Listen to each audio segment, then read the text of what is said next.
am Cortez, and I'm a critic, and welcome back. We're continuing our deep dive into the 2024 NFL Draft, and we're on our last division, and we're on our last few teams. Today, we'll be talking about the Washington Commanders, and yes, I got a hat, officially, and it's small. I got to adjust, but we're talking about the Washington Commanders today.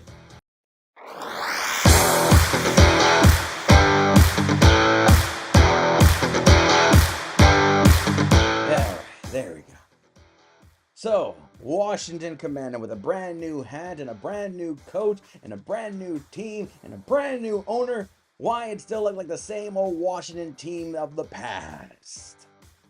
I think Washington went through an experiment phase last year with Sam Howell. It failed very miserably, even though I was kind of like, kind of rude for it. And I think Washington kind of read the messages on the wall. It says, we cannot mess around. Dallas and Philadelphia are preparing for probably a 10-year-long war. And the Giants, well, they're better than us. So, after multiple trades and letting good key players and bad choices and coaches and ownership and controversy and fixing the books and all that, Washington needs a brand new, shiny new symbol. And nothing says simple than doing what they have to do. And I think they hit it right on the head. With the second overall pick in the 2024 NFL Draft, the Washington Commanders select Jayden Daniels, Heisman Trophy winner, quarterback, LSU. So, Jayden Daniels, which I remember him from Arizona State, and it's amazing what a brand new program, what a brand new scheme can turn you from potentially being a 7th round undrafted free agent in the draft to a Heisman Trophy winner and the second overall pick. Now, to be a dick is to say, I cannot help but feel a little bit like, I don't want to, Dwayne Haskins. I know he passed. And for a young man to pass when I honestly believe he probably could turn his life around at Pittsburgh with the Steelers. But he had all this potential. He had all this hype. Yes, he had that one good year only, and then he went to the draft. I get that. I'm not trying to put too much negativity on that. It's just very young, very talented quarterback going to the draft with high expectations. Granted, he was a Heisman Trophy winner. Dwayne Haskins, I think he was a Heisman Trophy candidate runner-up or dark horse or multiple conversations. And then to add another thing, I'm also getting Teddy Bridgewater vibes from him because Jayden Daniels' physique bugs me a little bit. He looks very, very, very thin. And for a big guy like me to call someone thin, that feels like it's fat shaming, but I'm not. I'm just saying that Teddy Bridgewater, when he got drafted out of Louisville, he looked like he could play high school football. He didn't look as, Tua Tagovailoa, the photos I see recently, according to his videos at camp, he looks like he gained a few pounds or at least bulk up some. I'm not trying to say Danny need to go to like Dunkin' Donuts and pig out. I'm just saying that I feel like Jayden Daniels' success is his athleticism that makes him as great as he is, not just his throwing. And I don't want him to be that situation like what Richardson went through, where he uses athleticism and it jeopardizes his rookie season.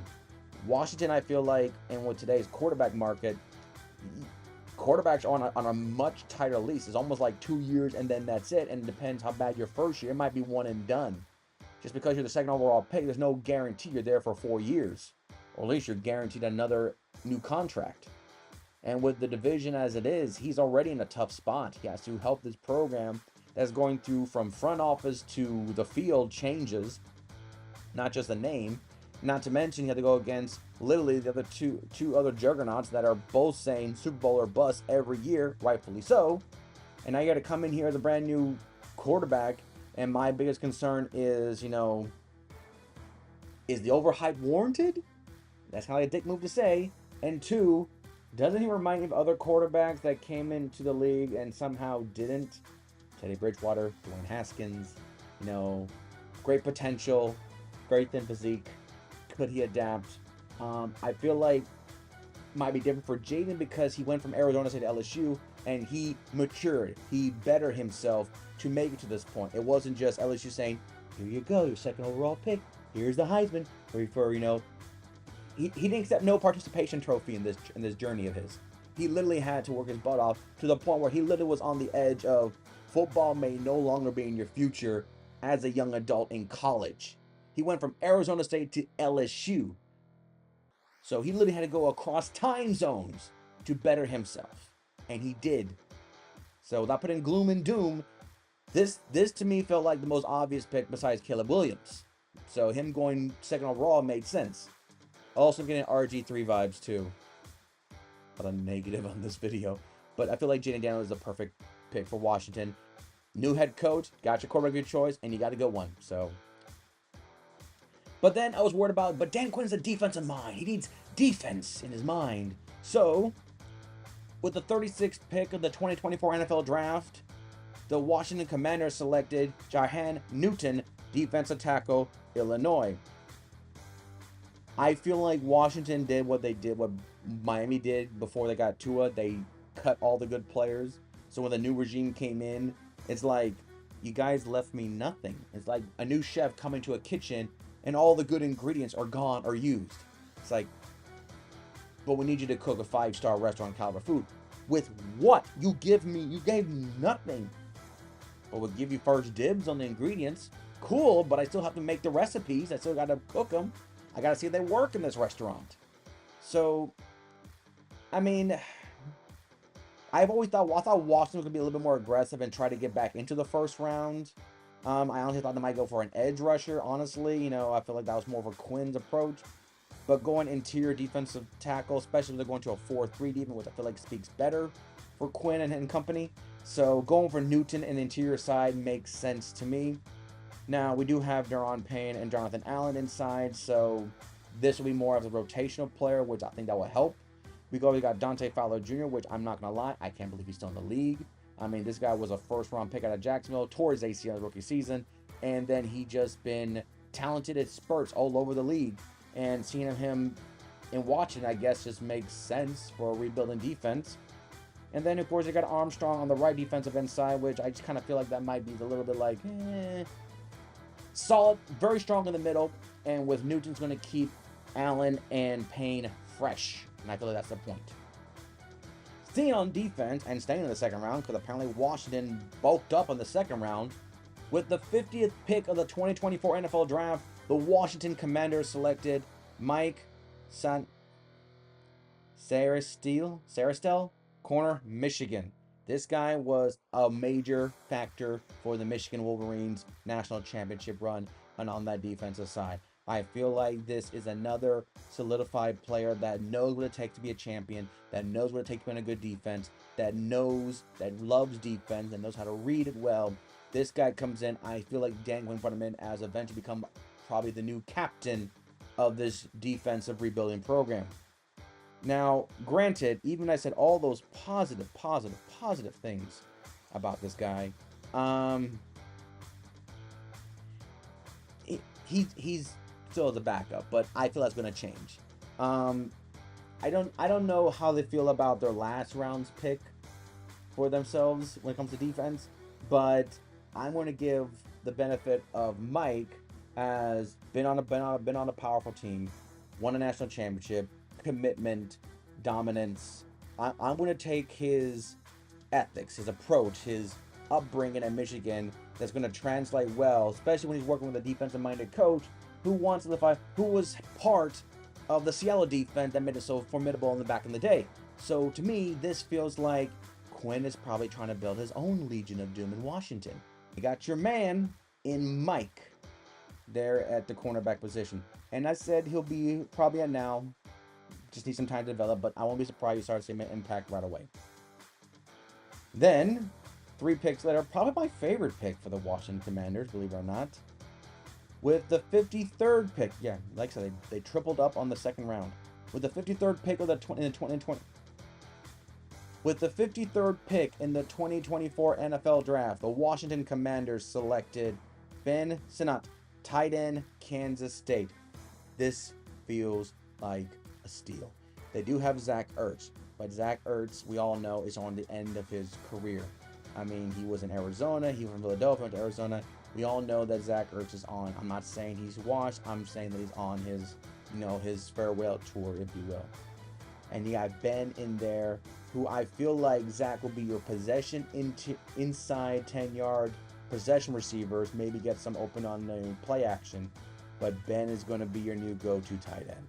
And nothing makes a quarterback feel comfortable in the NFL than tight ends. And I think Daniel has two great tight ends in there. He got a veteran and he got a young, fresh rookie. And I feel like that's what's going to develop Jaden Daniels far faster than most. So to me, this feels like a potential steal for the Washington Commanders. So I say keep an eye on him. And if he makes big splash plays in the preseason, I'm going to say right now, do not be surprised, because I feel he's going to be that type of player.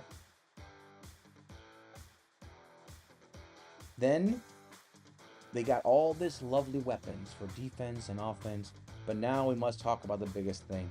And the biggest thing is insurance. That's why this video is sponsored by nobody. But in the third round, with the 67th pick in the 2024 NFL Draft, the Washington Commanders selected Brandon Coleman, offensive tackle, TCU, who will be your starting left tackle for the Washington Commanders. Therefore, there is your insurance for Jaden Daniels. Now, I understand the fear of starting a rookie at probably one of the most crucial positions in all of football, the left tackle. Especially when you have a rookie quarterback that I just basically fat-shamed and criticized about his physique and reminding him of other quarterbacks that got drafted and their injury history and career-ending suffering. So, take that as you will, but they are addressing insurance for Daniels, protecting him for 10 plus years with Coleman. So yes, it's a late round pick, but I still believe above 70, it's still a highly valuable pick. So to me, Coleman coming in and being basically your left tackle for Daniels, if done properly and done consistently, could be the future's Daniel protector for 10 plus years, and therefore that will keep Washington in games moving forward, especially against the defenses they will be facing in their own division. So Coleman being your starting left tackle addresses insurance, and I believe we all agree with that. Now, with the 100th pick, don't know why it made it sound like it was something great, but I just feel like it's kind of funny. With the 100th pick in the third round of the 2024 NFL Draft, the Washington Commanders selected Luke McCaffrey, wide receiver, Rice. It must be incredibly hard to be a brother of a great player. We all know because Rob Gronkowski had lots of brothers that were also in the NFL, some as fullbacks, a dying breed, and some as tight ends. Can't be compared to Rob. So I get that. And then you got McCaffrey, which apparently Christian says, I want to be a running back, but dad was a receiver. And believe it or not, it was Ed McCaffrey that got me to think, wow, receivers can be white? I thought only white receivers were tight end. That's how dumb I was as a kid. I was that. I literally put racial profiling into players' positions. Thank you. I know, I was dumb. So, looking into that, Luke McCaffrey going the route of dad and being a wide receiver. And not just because, oh, he's a McCaffrey, he's a wide receiver, prestigious honor. No, McCaffrey was a record breaker at Rice. He was not just name value, look at me. He paid his dues. He did his work. He is valuable. And I am so glad he got drafted. And I'm so glad he's projected to be a day one starter. Now, Rice, level competition. Yes, I hear that. I agree with you. And yes, and I know the Hollywood scripts are writing thinking, how cool would it be that McCaffrey? I'm looking forward to San Francisco versus Washington. Yes, just like people look forward to Rondé Barber versus Tiki Barber. I know, it's a fun story to run. I know Hollywood writing scripts. I know t-shirts are being made. I love it. I get it. I guess the Travis Kelce and Jason Kelce were not selling tickets enough, I guess. I don't know. Until Taylor Swift showed up, and then it wasn't as fun. But I feel that what he did at Rice and coming into Washington could be another brand new toy. Ben and Luke could be the new toy for Jaden Daniels. So, as much as I feel like Washington may be statistically the worst team in their division, I don't think they are. This looks promising. This feels like they are addressing. I feel like they're finding a lot of diamonds in this rough, where some people might look, oh my God, you got a tight end out of Kansas State. You got a receiver out of Rice. Oh my God. They may not be flashy, but there's value. And I feel like for Quinn is looking for value over star power. And I feel like for a rebuilding team, your star power is Jaden Daniels. You got that. Everyone else is just an added jewel to this powerful gold ring you're making. So, value. So after a bunch of now, we're going to go with players that maybe we don't have to rush them in right away. So, after all that, we go to the 5th round. We take a break. With the 139th pick in the 2024 NFL Draft, the Washington Commanders selected Jordan Magee, linebacker, Temple. Now, Jordan Magee has the wonderful position of being projected to be the middle linebacker backup to Bobby Wagner. Now, we all know Bobby Wagner is getting older. No criticism there. I have a good friend, not a good friend, but a favorite player of mine in Levante Day from Tampa Bay, who also wears number 54, who also is a linebacker. A lot of similarities. And I know that he's on his way out, that he's playing 10 plus years in his career, and a linebacker position is punishment. I get it. So, Bobby Wagner, we all know, we don't know how much he does. We also don't want him to run himself and become, in pain in his 50s. So, what a great mentor for Jordan to have than a great winner in Bobby Wagner. A captain, a coach who trusts him. Talk about the perfect mentor-coach development you have. This is like the best internship program in all of football. And the best thing is, you're getting paid for this internship. Not like my internship that I took for 8 weeks and didn't get paid a dime. Anyone was even offered a job. But I gave them an idea for a commercial, and they used it. 7-figure deal. Didn't even get a job offer. Shush. What am I talking about? Oh yeah, Washington. So Jordan has a great internship program in Washington. So yeah, he's a later. Not because I'm backing up injury, but I'm thinking that, dude, I have the best leaders in front of me. Thumbs up to me. Winner, me. Then, still in the 5th round, with the 161st pick in the 2024 NFL Draft, the Washington Commanders selected Daquan Hampton, safety, Washington. I'm telling you, Texas, Michigan, Washington. I feel like those 3 schools got the most players being drafted. And some player they would have agreed to come out early probably would have been more. But that's neither here nor there. So you address your secondary side. And Hampton is being viewed as the 3rd stringer behind Revis and Jeremy Chin, who was a player who was probably one of the cornerstone of the Panthers defense in the past. But another player prime for development. So he may not be considered a starter right away. Definitely will make his dues in special teams. We all know that a lot of them do. But he is behind veterans with development. Now, they're a lot older than him, played a few years already, so he does have that youth advantage. But development and a defensive-minded coach means he doesn't have to come in right away. But I will not be surprised if he gets evaluated and gets into packages and gets into setups, and maybe, because injuries do happen, we cannot ignore that, could be ready enough that if injuries were to happen, he can step in and make impacts.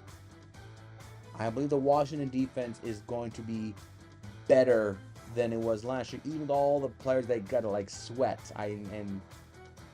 Was Chase Young considered a buzz or considered a disappointment? Or I don't know, but I feel like that Washington front 4 was supposed to be, the new Steel Curtain of today's NFL. They were that good, and then I don't know what happened. 2 of them are gone, and 2 are still there. So, and speaking of edge, with their last pick, which is in the 7th round, so they took a break. With the 222nd pick of the 2024 NFL Draft, the Washington Commanders selected Javonte Jean-Baptiste, edge, Notre Dame. I feel a diamond in the rough. I feel this guy is valuable. He may be dirty, just needs a quick shine. But I feel this guy under Dan Quinn's leadership is going to be an impact. I'm getting Yaya Diaby vibes. I know that's been my biggest reference, but it's the best thing you can have as a rookie player drafted late. Didn't really do anything in the first half. Within the second half, he got people talking about him. And now he's a starter day one for the Buccaneers. No injuries, of course. So, Baptiste, I'm getting that vibe of very raw, but Baptiste could be that unsung defensive hero moving forward. Now, looking at the defense, Baptiste is viewed as a right defensive end in this front four. But we got two players that were first round picks on the left side. So who knows, maybe they will transition to a left defensive end. But I was told by Hall of Famer Warren Sapp that sometimes you can't just say both, you got to commit to one, left or right. If I was playing, I was more comfortable on my right side than I am on my left. That's how when I played, I was more comfortable on the right. That's why I was always on a right edge rusher on some situations versus me being left or right, left or right. I don't know. I felt more comfortable on my right side. Don't know why. I just did. So, yes, he's considered to be a third stringer, but there's something about him that I just feel that wait till preseason.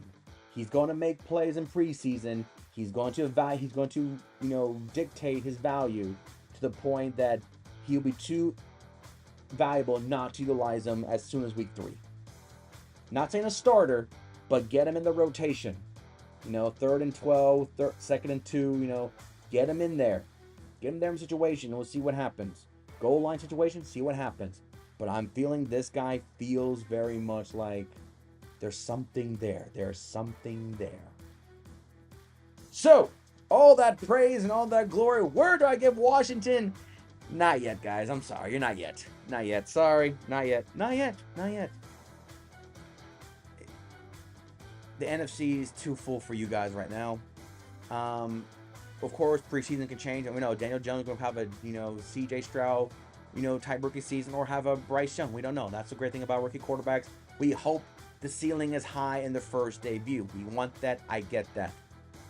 But as of right now, all I can say is that we have to just say there's a lot of good pieces here. There's a lot of good veterans on this team. I just can't give you more than that right now. So for right now, you guys seem good. Will you be better? Probably. But not better to consider to be a 7th round dark horse playoff appearance like Green Bay was. So for right now, let's just say you guys we'll see what this year offers. And then next year, we'll see if you can make that leap. But right now, new head coach, new owners, new regime, new everything, except for stadium. We'll see. So, that's Washington. 2 down, 2 to go. And we're talking about the 2 juggernauts. So the quick question I'm sure all of you are just begging to ask me is, who's going to be the best for last? Well, for marketing sakes, I have to. So next week we'll talk about the Philadelphia Eagles, which means we're concluding this whole draft chapter with the most marketable team with the obnoxious fan base in Dallas Cowboys. But next video, our second to last, will be the Philadelphia Eagles and see, did they really have the best draft? I think they did. Tune in to find out. But until next time, I'm Cortez, and I'm a critic. Thank you so very much for watching.